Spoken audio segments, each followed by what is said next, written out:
আচ্ছা ভাই, তুই যে সেদিন গাড়িটা নিয়ে গেছিলিস, কোথায় কোথায় গেছিলিস? কেন? কলকাতা গেছিলাম। ওহো, তুই হেলমেট মনে হয় নিয়ে যাসনি না? না না, হেলমেট পরি না, চুলফুল খারাপ হয়ে যাবে না, সেজন্য হেলমেট পরি না। তার মানে তুই এগরা থেকে কলকাতা চলে গেলি বিনা হেলমেটে? না মানে কথাটা হচ্ছে যে আমি গাড়িতে আজকে তেল মেরে একটু বাইরে বেরিয়েছিলাম, হঠাৎ আমার পুলিশের সাথে দেখা হলো। পুলিশওয়ালা বলছে নাকি আমার নামে 4টা চালান হয়েছে। আচ্ছা, তাদের মধ্যে একটা হচ্ছে কি হেলমেটের জন্য, আর 3টা থানা গেলে বলবে নাকি। না আমার মনে হচ্ছিল তোদের সাহায্য করলে একদিন আমাকে জুতো খেতে হবে, কিন্তু না, আমার মতো লোককে যদি বেঁধে পিটায় তাহলেই ঠিক হবে।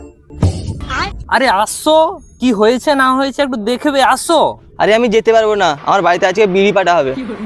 ও, বিড়ি পাড়তে যাবি? তাহলে আর কি, আমি স্যারের সাথে যাই, যা হবে দেখা যাবে, আর কি করবো। একটু জলদি চলে আসবি, কালকে গাড়িটা নিবো।